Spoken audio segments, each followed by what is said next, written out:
Students, welcome to my YouTube channel BEd classes. Bachelor of education में एक बार फिर आपका स्वागत है। आइए विद्यार्थियों, आज हम पढ़ते हैं शब्दों के प्रकारों को, जो कि हर प्रतियोगी एग्जाम में डेफिनेटली पूछा जाता है। तत्सम और तद्भव शब्दों के विभिन्न उदाहरण एग्जाम में दिए जाते हैं और पूछा जाता है कि निम्न में से तत्सम शब्द कौन सा है, छाटिए, तद्भव शब्द कौन सा है। मेरी गारंटी है कि इस वीडियो को पढ़ने के बाद तत्सम और तद्भव का कंफ्यूजन दूर हो जाएगा। और इसके साथ ही साथ मैं बेहतरीन ट्रिक लेकर आ रही हूँ तत्सम और तद्भव को समझने के लिए। वीडियो को अंत तक जरूर देखें, स्किप ना करें। आइए हम देखते हैं शब्दों के प्रकार।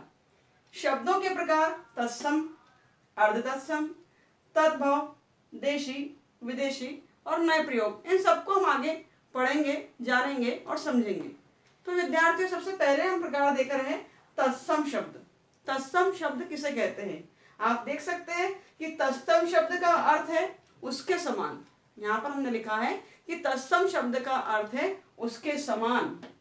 अब उसके से तात्पर्य, ट्रिक क्या है यहाँ पर? ट्रिक में आपको ध्यान रखना, उसके समान, बस इस शब्द पर ध्यान देना है तो तत्सम शब्द को भलीभांति समझ पाएंगे। उसके समान से तात्पर्य किसके समान? तो उसके, अर्थात यहाँ पर उसके से तात्पर्य संस्कृत भाषा से लिया गया है। तत्सम शब्द तत् धन सम के योग से मिलकर बना है, जिसका आशय होता है उसके समान। यहाँ उसके से तात्पर्य संस्कृत भाषा से है, अर्थात ऐसे शब्द जो संस्कृत भाषा से ज्यों के त्यों यथावत बिना परिवर्तन हमारी भाषा में शामिल कर लिए गए हैं, वे कहलाते हैं तत्सम शब्द। देख सकते हैं आप विद्यार्थियों कि तत्सम शब्द का अर्थ है उसके समान। यहाँ उसका आशय संस्कृत से है। जो शब्द संस्कृत से हिंदी में ज्यों के त्यों बिना परिवर्तन के आ गए हैं, उन्हें तत्सम शब्द कहते हैं। अब तत्सम शब्दों को भलीभांति समझने के लिए हम बात कर सकते हैं। ट्रिक पर तो ध्यान देना ही है कि उसके समान, अर्थात किसके? संस्कृत भाषा के। जो शब्द संस्कृत से ज्यों के त्यों लिए गए वो तत्सम शब्द है। अर्थात सरल भाषा में अगर समझे तो संस्कृत भाषा के कठिन शब्द ही तत्सम शब्द कहलाते हैं। उदाहरण के लिए सबसे बेस्ट उदाहरण जो होंगे, हम हमारे बॉडी पार्ट्स को ही ले सकते हैं। हमारे शारीरिक अंगों को हम ले सकते हैं। सर के बाल से लेकर पैर के नाखून तक अगर आप देखें तो तत्सम शब्दों को भलीभांति उदाहरण दे सकते हैं। जैसे बालों के लिए हम प्रयोग करते हैं केश, तो केश जो कठिन शब्द है वो क्या है? वो हमारा तत्सम शब्द हो जाएगा। वहीं हम हस्त की बात करें हाथ के लिए तो तत्सम शब्द हो जाएगा। वहीं हम नासिका की बात करें तत्सम शब्द हो जाएगा। वहीं हम चक्षु की बात करें तो वो तत्सम शब्द हो जाएंगे, चक्षु अर्थात आँख। इस प्रकार विभिन्न प्रकार के शब्दों को हम तत्सम शब्दों में शामिल करते हैं। हम आम्र की बात करें, हम कक्षा की बात करें, हम कन्या की बात करें, हम कपोत की बात करें, हम शहरों के नाम की बात करें, वाराणसी वगैरह, लखनऊ, ये सारे शहरों के नाम भी तत्सम शब्दों में शामिल होते हैं। और भी उदाहरणों को हम देखेंगे और समझेंगे और जानेंगे विद्यार्थियों। तत्सम शब्दों की जो परंपरा है, भरत मुनि में, नाट्य शास्त्र में भरत मुनि ने कहा था कि तत्सम शब्द के लिए समान शब्द का प्रयोग किया था। किसने? भरत मुनि ने नाट्य शास्त्र में। एग्जाम में पूछा गया है कि समान शब्द का प्रयोग तत्सम के लिए किसने किया? तो भरत मुनि ने नाट्य शास्त्र में प्रयोग किया था समान तत्सम के लिए। और वहीं पर अन्य शास्त्रियों ने या विद्वानों ने तदरूप शब्दों का प्रयोग किया था। स्वाधीनता के बाद हमारे भाषा के क्षेत्र में विभिन्न प्रकार के प्रशासनिक, तकनीकी और राजनीतिक शब्दों का प्रयोग होने लगा। उन्हीं प्रयोगों में, उन्हीं क्षेत्रों में अंग्रेजी की जगह पर जब हिंदी के शब्दों का प्रयोग करने की बात आई तो ये समस्या खड़ी हुई कि इतना ज़्यादा शब्द भंडार हम कहाँ से लाए। तो फिर तय किया गया कि संस्कृत की मूल धातु के आधार पर ही हम शब्दों का निर्माण करेंगे, उसका भाषा में प्रयोग करेंगे। ठीक है स्टूडेंट्स, तो आइए और भी एग्जाम्पल हम देखते हैं। आइए स्टूडेंट्स, और भी उदाहरणों को देखते हैं तत्सम शब्दों के। हमने जाना कि तत्सम शब्द वे शब्द हैं जो संस्कृत भाषा से ज्यों के त्यों यथावत बिना परिवर्तन शामिल कर लिए गए तत्सम शब्द कहलाते हैं। उदाहरणों में देखते हैं गंगा, यमुना, नर्मदा, शिप्रा आदि नदियों के नाम तत्सम की श्रेणी में आते हैं। उसके बाद हम देखते हैं हिमाचल की बात करें, हिमालय की बात करें, विंध्याचल की बात करें, दंडकारण्य भी तत्सम शब्द है। और लड़कों और लड़कियों के नाम की अगर बात करते हैं स्टूडेंट्स, लड़कों और लड़कियों के नाम में प्रायः तत्सम नाम होते हैं, जैसे अनिल, अजय, अभय, अदिति, अनुराधा, उषा। नगरों में सागर, विदिशा, वाराणसी तत्सम शब्द की श्रेणी में आते हैं। इन उदाहरणों को हमने जाना है और इसके बाद भी भलीभांति अगले वीडियो में पार्ट 2 में आपको बेहतरीन ट्रिक के साथ और भी तत्सम और तद्भव का अंतर नजर आएगा, दिखाई देगा। बेसिक कॉन्सेप्ट को समझ लीजिए कि तत्सम किसे कहते हैं, तद्भव किसे कहते हैं, अर्ध तत्सम किसे कहते हैं। उसके बाद बहुत ही बेहतरीन तरीके से, सरल तरीके से आपकी समझ में आएगा कि कंफ्यूजन नहीं होगा। तो ये विभिन्न उदाहरण हमने और भी देखे। आइए आगे बढ़ते हैं अर्ध तत्सम की ओर। शब्दों के प्रकारों में विद्यार्थियों हम देख रहे हैं अर्ध तत्सम को। जैसा कि नाम से स्पष्ट है, अर्ध तत्सम अर्थात ऐसा शब्द जो तत्सम की श्रेणी में नहीं है, आधा तत्सम कहलाता है, उसे हम अर्ध तत्सम कहते हैं। अर्थात तत्सम तो वो शब्द है, परंतु किंचित थोड़े से परिवर्तन के कारण वो अलग हो जाता है, या हम कह सकते हैं कि उच्चारण में असावधानी के कारण जब शब्दों का रूप बिगड़ जाता है तो अर्ध तत्सम की श्रेणी में आ जाता है। हिंदी में कुछ ऐसे शब्द भी प्रचलित है, हमने लिखा है कि हिंदी में कुछ ऐसे शब्द भी प्रचलित है जो है तो तत्सम ही, पर उनके उच्चारण में थोड़ा अंतर आ गया है। जैसे लगन, हम लग्न कहते हैं तो लगन, किशन, लोहा, बिंदी, करम, भरम, धर्म। धार्मिक और सांस्कृतिक क्षेत्र में जब इन शब्दों का प्रयोग किया जाता है तो इनको अपने स्थान से टिका पाना बहुत मुश्किल होता है। अर्ध तत्सम शब्द इस तरह धार्मिक और सांस्कृतिक क्षेत्र में प्रचलित हो गए हैं कि इन्हें अपने स्थान से हटा पाना मुश्किल हो जाता है। वे शब्द कौन से हम जानेंगे। वे शब्द हैं सबद, श्लोक, भगत, कारज और नेम धर्म।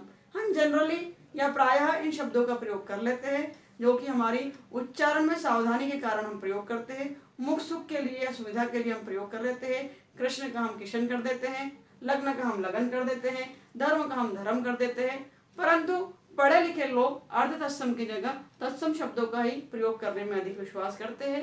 इस प्रकार हमने देखा कि अर्ध तत्सम अर्थात वे शब्द जो ना तो तत्सम की श्रेणी में आते हैं ना तद्भव की श्रेणी में आते हैं, जो बिल्कुल बीच की स्थिति में है, बीच में उपस्थित है, अर्थात उच्चारण में असावधानी के कारण किंचित या थोड़ा सा परिवर्तन आ गया है, तो वो अर्ध तत्सम की श्रेणी में होंगे। आशा है अर्ध तत्सम और तत्सम शब्दों को भली भांति जाना होगा, समझा होगा। आइए विद्यार्थियों आगे बढ़ते तद्भव शब्दों को समझने का प्रयास करते। तद्भव, जिसमें तत्सम शब्दों में हमने ट्रिक देखी कि ट्रिक में आपको ध्यान रखना था उसके समान, वहीं पर तद्भव शब्द में आपको याद रखना है उससे उत्पन्न, उसके समान और उससे उत्पन्न, अर्थात ऐसे शब्द जो संस्कृत के समान हो तत्सम, और ऐसे शब्द उससे उत्पन्न, हमने लिखा तद धन भाव के योग से मिलकर बना है। तद्भव शब्द तद धन भाव के योग से मिलकर बना है, जिसमें तत् का आशय है या अर्थ है वह, तत् का आशय क्या होगा, वह या उसके, उससे, जो भी समझ लिया आप, समझने की बात है, उससे, उसके या वह, और भाव का अर्थ उत्पन्न। अब उससे, वह या उसके से यहाँ तात्पर्य आप जानते हैं कि संस्कृत भाषा से है, अर्थात ऐसे शब्द जो संस्कृत भाषा से उत्पन्न कर लिए गए हैं, उत्पन्न हो गए हैं, वे शब्द तद्भव कहलाते हैं। सिंपल सी बात है, ट्रिक का ध्यान रहेगा। तद धन भाव के योग से मिलकर बना है, तद का आशय है उससे और भाव का आशय है उत्पन्न, अर्थात ऐसे शब्द जो संस्कृत भाषा से उत्पन्न है या संस्कृत भाषा की ध्वनि के आधार पर हम देख रहे हैं जो संस्कृत से उत्पन्न हुए हैं। दूसरे शब्दों में अगर समझने का प्रयास करें विद्यार्थियों, तो दूसरे शब्दों में तत्सम शब्दों की ध्वनि की दृष्टि से, तत्सम शब्दों की ध्वनि की दृष्टि से विकसित, परिवर्तित अथवा विकृत रूप है। कौन से? तद्भव रूप। तत्सम शब्दों की ध्वनि की दृष्टि से विकसित, परिवर्तित अथवा विकृत रूप ही क्या है? तद्भव शब्द है। उदाहरण के लिए फूल तद्भव शब्द है, वही तत्सम पुष्प है।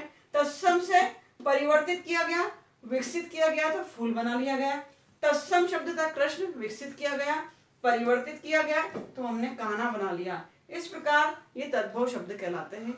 और भी सरल भाषा में समझने के लिए अगर मैं आपसे बात करूं सीधे शब्दों में विद्यार्थियों, तो हम कह सकते हैं कि संस्कृत भाषा के शब्द तत्सम शब्द है, और हमने हमारे मुख सरलीकरण के कारण या मुख से हमको बोलने में सरल महसूस हो तो हमने जो शब्द बना लिए हैं वे सब क्या है? तद्भव है। उदाहरण के लिए हम देख सकते हैं विद्यार्थियों, तद्भव शब्दों के और कुछ उदाहरण आप देख सकते हैं। हम देखेंगे, हम जानेंगे कि तत्सम और तद्भव शब्दों में क्या डिफरेंस है।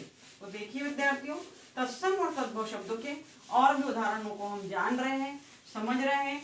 जैसे कि बॉडी पार्ट्स की अगर आप बात करें विद्यार्थियों, मैंने कहा था शारीरिक अंगों की अगर हम बात करें तो वो शरीर के अंगों को भी हम तत्सम और तद्भव में बांट सकते हैं। कुछ उदाहरणों को देख लीजिए, समझ लीजिए।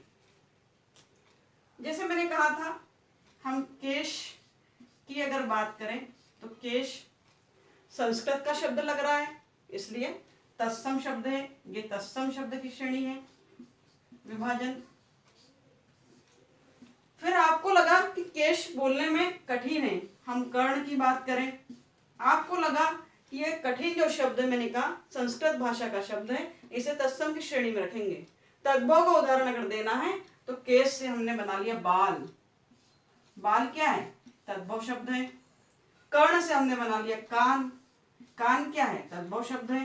तो तद्भव शब्द और तत्सम शब्दों की लिस्ट को इस प्रकार भी बंटवारा कर सकते हैं, विभाजन कर सकते हैं, समझ सकते हैं। हस्त, हाथ हो गया। पाद, पाव हो गया। चक्षु, या हम अक्षी भी कहते हैं, आंख। ऐसे अनगिनत ढेरों उदाहरण आप दे सकते हैं। उदर, पेट की हम बात कर रहे हैं।